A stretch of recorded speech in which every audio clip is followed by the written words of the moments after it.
Assalamualaikum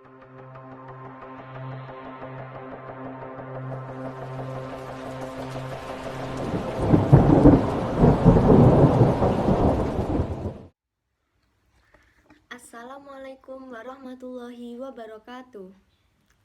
Saya Rahmadia Amalina Syahidah dari Fakultas Ilmu Tarbiyah dan Keguruan dari Program Studi Pendidikan IPS.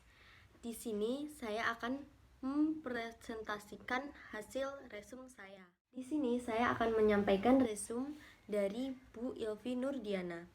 Arti pemimpin. Yang pertama, pemimpin besar bukan orang yang pandai merangkai kata-kata semata, tetapi orang yang mampu melaksanakan apa yang dikatakannya. Belajarlah melaksanakan tanggung jawab sesulit apapun.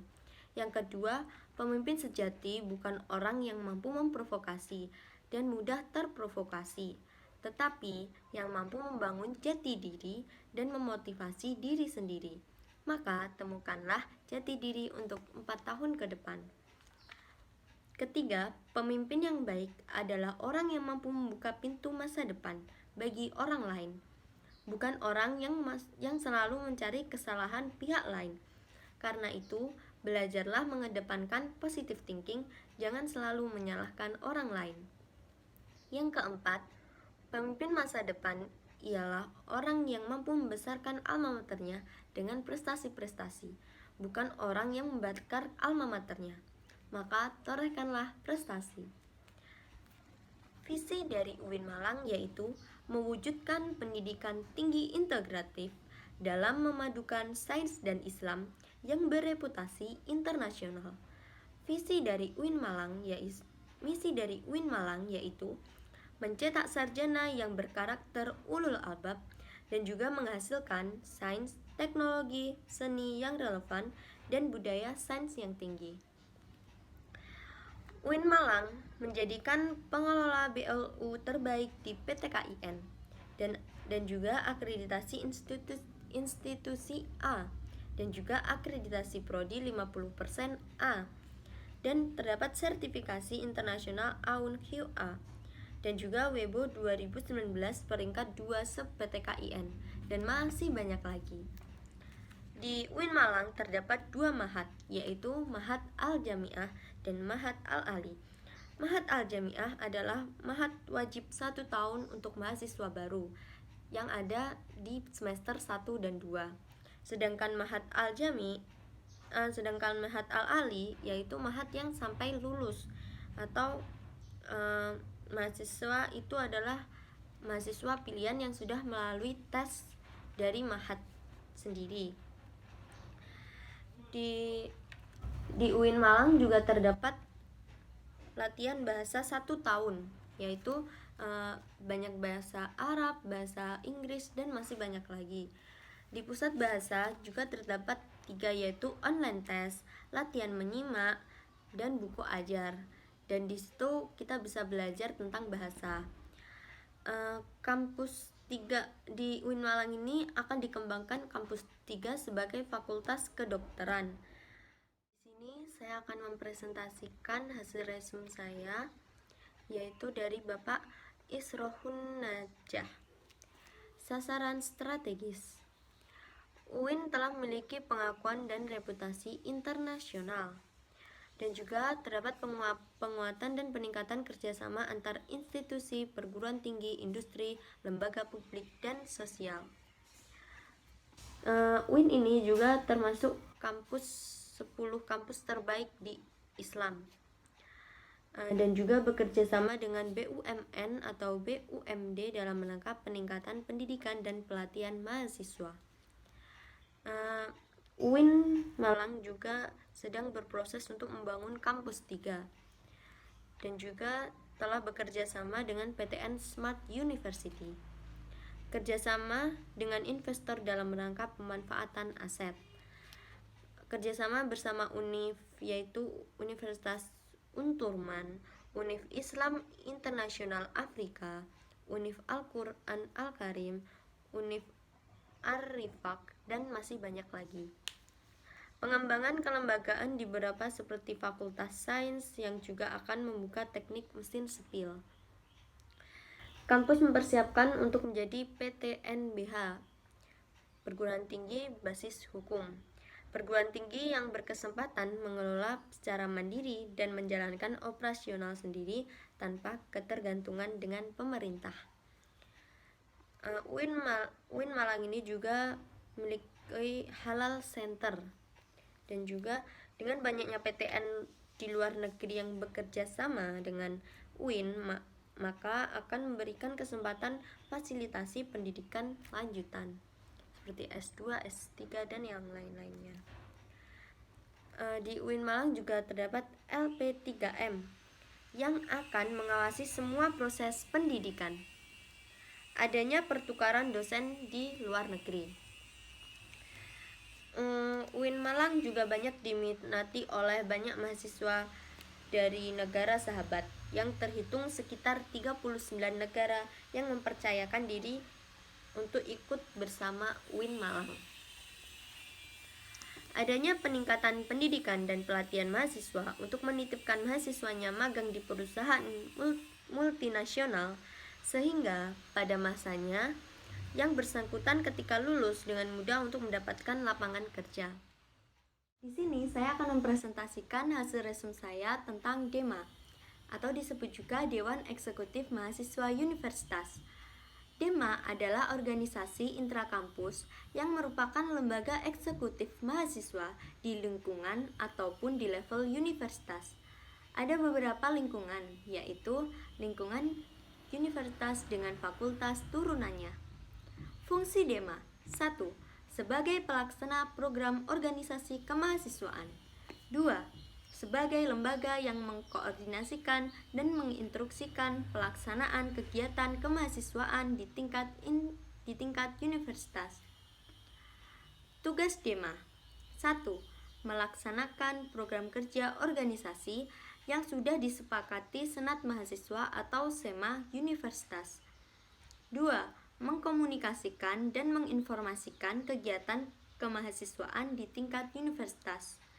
Yang ketiga, melaksanakan koordinasi dan sinkronisasi kegiatan kemahasiswaan.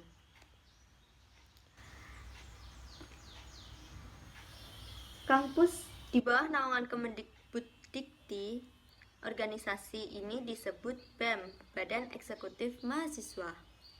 Jika di bawah naungan Kemenak, organisasi ini disebut DEMA, Dewan Eksekutif Mahasiswa. Rotasi antara kemahasiswaan yang ada dalam universitas dengan warak 3 untuk menciptakan program kerja sebagai wadah untuk mahasiswa.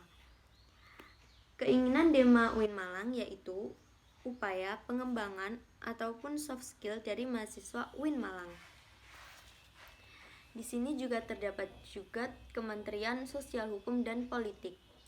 Ini lebih kepada pengembangan ataupun kajian terkait isu-isu yang berkaitan dengan sosial dan hukum. Kita harus memperkuat dari segala sisi agar menjadi pribadi yang bersinar. UIN Malang memiliki jargon yaitu mahasiswa ulul albab. Selain itu juga terdapat Kementerian Pengembangan dan Kreativitas. Untuk mendukung beberapa program kemahasiswaan atau program kerja yang dicanangkan oleh sendiri agar menjadi satu kesatuan yang utuh itu, dan juga untuk mewujudkan apa yang dicita-citakan kita bersama. Selain itu juga terdapat Kementerian Komunikasi dan Informasi. Kegiatan yang lebih kepada publikasi dengan cara mengikuti akun media sosial yang terus melakukan pencarian informasi terkait kegiatan yang ada atau yang diselenggarakan.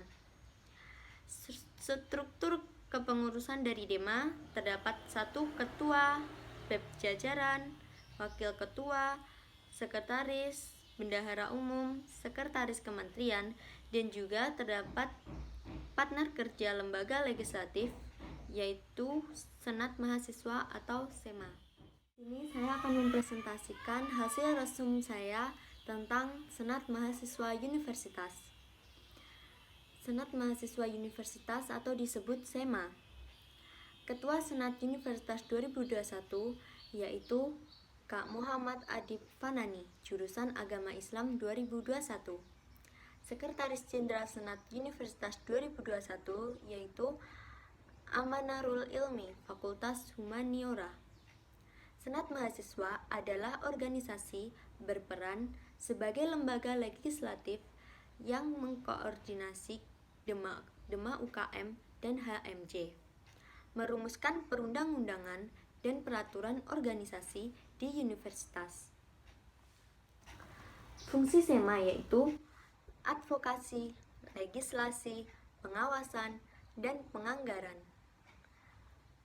Tugas SEMA yaitu mengawasi dan mengontrol Dema Universitas, memberikan persetujuan setiap kegiatan yang akan dilaksanakan Dema, memberikan pengesahan setiap laporan pertanggungjawaban setelah selesai agenda tersebut, memfasilitasi aspirasi mahasiswa UIN Malang dan menyalurkan kepada pihak-pihak yang bersangkutan. Wewenang SEMA yaitu 1. Membentuk undang-undang yang dibahas dengan Presiden Mahasiswa untuk mendapatkan persetujuan bersama. 2. Menampung dan mempertimbangkan segala aspirasi mahasiswa. 3. Memberikan mandate untuk pelaksanaan pemilwa. 4. Mengawasi pelaksanaan hasil sidang SEMA Universitas. Yang kelima, yaitu mengawasi pelaksanaan program kerja dan kebijakan Dema Universitas. Yang keenam, yaitu turut andil dalam mengkaji permasalahan yang timbul di dalam negara dan tingkat universitas. Yang ketujuh, menerima dan membahas usulan PO yang berkaitan dengan bidang tertentu dan mengikut sertakan dalam pembahasan. Yang ke-8 yaitu memberikan peringatan atau memorandum kepada Dema Universitas. Komisi SEMA yaitu ada Komisi A, adalah Komisi Advokasi dan Hukum, diketuai oleh Abdul Bar Mursyid. Selanjutnya ada Komisi B, Komisi Organisasi Kemahasiswaan, yang diketuai oleh Hafidz Ahmad Fahmianto. Selanjutnya ada Komisi C, Administrasi dan Keuangan, diketuai oleh Mailadatul Mufalihah. Selanjutnya ada Komisi D, Informasi dan Komunikasi, diketuai oleh Ardi Zahran Lillahi Ramadhani. Di sini saya akan mempresentasikan hasil resum saya tentang UKM. Yang pertama terdapat UKM Jepret Klub Fotografi. UKM ini ditujukan pada orang-orang yang suka fotografi. UKM ini merupakan UKM yang memadai minat dan mengembangkan bakat dalam bidang fotografi, dan akan dilatih ilmu dasar fotografi dan mengasah potensi dalam program. Yang kedua, terdapat UKM Teater Komedi Kontemporer. UKM ini dapat mengembangkan potensi seni peran. Di UKM ini kita akan mengikuti pementasan yang sering dilakukan. Yang ketiga, terdapat UKM Pramuka. Diperuntukkan untuk seorang yang memiliki keilmuan dan keterampilan manajerial yang tangguh serta mampu bermasyarakat. Yang keempat, ada UKM Religius. UKM ini akan mewadahi penyaluran dan pengembangan bakat minat dalam hal seni religi seperti gambus, selawat, kasidah, kaligrafi, dan qiraah. Yang kelima, terdapat UKM LP2M, Lembaga Kajian, Penelitian, dan Pengembangan Mahasiswa. UKM ini akan meningkatkan kualitas intelektual yang mengembangkan kemampuan dalam hal kajian dan penelitian masalah keagamaan, filsafat, pendidikan, dan sosial politik. Keenam, terdapat UKM Simfoni FM. UKM seperti broadcasting atau sekedar cuap-cuap di ruang dengan publik bisa bergabung ke Simfoni FM ini. dilatih untuk membawakan sebuah program radio ataupun mempersiapkan suatu program radio seperti program musik atau berita. Yang ketujuh, terdapat UKM PMI. UKM ini dilatih dasar-dasar kesehatan untuk digunakan sebagai bentuk kepedulian kepada sesama manusia. UKM ini melatih bidang kesehatan, kepalang merahan, dan kemanusiaan. Yang kedelapan yaitu UKM Taekwondo Indonesia. UKM ini meningkatkan latihan fisik, mental, spiritual, dan akal. Yang kesembilan terdapat UKM Kopma Padang Bulan. UKM ini adalah wadah bagi yang punya jiwa atau koperasi mahasiswa yang memiliki usaha minimarket dan unit fotokopi yang bisa menjadi tempat latihan untuk terjun langsung ke dalam manajemen dan melayani langsung dalam hal manajemen dan melayani langsung dalam hal berdagang. Yang ke-10 terdapat UKM Junior, yaitu Junior Persatuan Sepak Bola dan Futsal, Basket, Voli, Catur, Sepak Takraw, dan total ada 7 cabang junior. Kegiatan rutin junior adalah latihan rutin dan flow up berupa sparring partner dengan unit lain di seluruh Indonesia dan oleh setiap cabang untuk menjalin silaturahmi dan persahabatan. Yang paling penting yaitu mengikuti turnamen, salah satunya adalah Liga Mahasiswa dengan mempertandingkan seluruh cabang dan di berbagai univ Indonesia. Selain olahraga, ada juga pelajaran tentang kepanitiaan. Yang ke-11 terdapat UKM FAM Inovasi.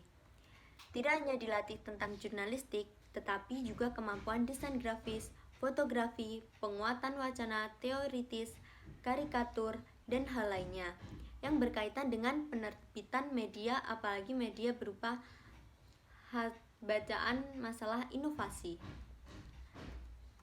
Ke-12 ada UKM Padus atau Paduan Suara. Ini adalah salah satu UKM unit kegiatan mahasiswa di UIN Malang yang berfokus pada bidang tarik suara yang merupakan wadah untuk mengembangkan bakat dan minat dalam seni bernyanyi, khususnya dalam paduan suara unit kegiatan mahasiswa di Malang. Struktur kepengurusan di sini kepelatihan, yaitu mengurus bakat para anggota untuk terus mengembangkan bakat dan ekspresinya dalam bidang seni paduan suara dan tarik suara itu, dan untuk pengaratan anggota dan membuat anggota-anggota di paduan suara Gema Gita Bahana ini menjadi seperti keluarga dan tetap erat dalam mengurus organisasinya. Soalnya ada divisi humas yang bertanggung jawab untuk kerukunan dan ketertiban antara paduan suara di Kota Malang. Kegiatan utama yaitu konser tahunan setiap tahun akan diadakan oleh sendiri selalu dan regional nasional untuk mengukir prestasi di dalam mengekspresikan bakat dan minat di dalam seni bernyanyi paduan suara. Yang ke-13 terdapat UKM Komunikasi. UKM ini adalah tempat bagi kalian mengembangkan jiwa bermusik. Di sini bisa berlatih dengan mengembangkan teknik memainkan alat musik dan juga bisa bernyanyi. Yang ke-14 terdapat UKM Satuan Resimen Mahasiswa atau MENWA. UKM ini menjadi tempat mahasiswa yang ingin mengembangkan jiwa patriotisme, disiplin, dan kepemimpinan, serta pengabdian untuk memberikan rasa aman kepada masyarakat.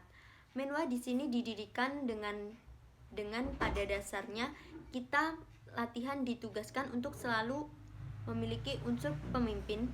Jadi di mana untuk penyebutannya memang dulu dengan komandan dan wakil komandan, dan kemudian penyebutan untuk senior yang laki-laki dengan panggilan Bang Sri, kemudian yang perempuan bisa dipanggil dengan senior. Adanya kegiatan pendidikan, pelatihan, dan sebagainya. Ada kegiatan indoor maupun outdoor. Yang ke-15 terdapat UKM Ikatan Pencak Silat NU Pagar Nusa. UKM ini mempelajari untuk menguasai dan mengembangkan seni bela diri, khususnya bisa melestarikan warisan leluhur. Yang ke-16, UKM Mapalaska. Di UKM ini kamu bisa menjelajahi alam, dilatih untuk peduli alam, salah satunya dengan melaksanakan program bersih. Yang ke-17 atau yang terakhir yaitu UKM HTI. UKM ini adalah UKM yang pelajari untuk memperdalam ilmu Al-Quran. Di sini saya akan mempresentasikan hasil resume saya tentang Kebangkitan Bangsa Menuju Indonesia Tangguh yang disampaikan oleh M. Hasanuddin Wahid. Yang pertama, kasus COVID-19 mulai menurun. Yang menjadi masalah yaitu di dunia ini tidak ada yang menemukan obat dari COVID-19 ini. Solusinya yaitu 1. Percepatan penyebaran vaksin. Yang kedua, kesadaran masyarakat mematuhi protokol kesehatan. Dampak dari COVID-19 ini yaitu turunnya perkembangan perekonomian seperti melemahnya daya beli, hilangnya pekerjaan atas PHK, dan banyaknya pengangguran. Setelah itu terdapat dampak yaitu fenomena orang tua harus bekerja, persepsi orang tua pada anaknya, kekerasan kepada anak. Selanjutnya terdapat dampak yaitu anak memiliki penurunan pencapaian belajar karena pembelajaran jarak jauh. Selanjutnya yaitu pentingnya kolaborasi hexahelik. Di sini hexahelik yaitu terdapat komunitas, pembisnis, pemerintah, akademis, partai politik, dan media massa. Model kolaborasi hexahelik ini tidak hanya model di masa pandemi saja, tetapi menjadi model untuk masa depan. Peran dan peluang UIN atau PTKIN yaitu 1. Arus utama pengembangan teknologi digital. Yang kedua, UMK dan match dengan sektor industri. Yang ketiga, menjadi kekuatan sosial teknopreneur. Yang keempat, yaitu epicentrum ajaran agama inklusif, yaitu seperti Islam yang ramah, bukan yang marah, Islam yang merangkul, bukan yang memukul, dan Islam yang mengajak, bukan Islam yang mengejek. Setelah itu, syarat menjadi orang yang unggul yaitu 1. Memiliki keagungan moral dan spiritual. Yang kedua, gandrung ilmu pengetahuan atau menjadi mahasiswa yang aktif, bukan pasif. Yang ketiga, memiliki digital quotient atau kecerdasan digital. Yang keempat, suka mempedulikan sosial atau berbagi, sedekah dengan semangat persatuan menghadapi virus corona yang sedang melanda di Indonesia ini. Sekian presentasi dari hasil resume saya. Kurang lebihnya mohon maaf dan wassalamualaikum warahmatullahi wabarakatuh.